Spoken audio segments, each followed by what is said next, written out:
Hi everyone, in front of me I've got a OnePlus Ace 5 and let me share with you how to set the camera timer on this device. So let's start with opening the camera app, and currently we are in the standard photo mode, so let's enter the settings which are in the right upper corner.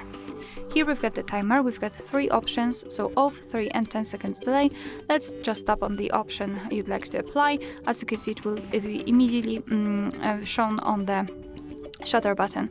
So let's simply tap on it, and from now on your device will count down from 10 or 3 depending on which option you've chosen, and after that time it will take a photo.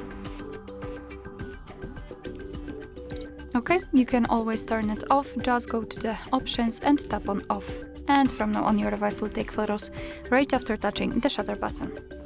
Alright, so that will be all. Thank you so much for watching. I hope that this video was helpful, and if it was, please hit the subscribe button and leave the thumbs up.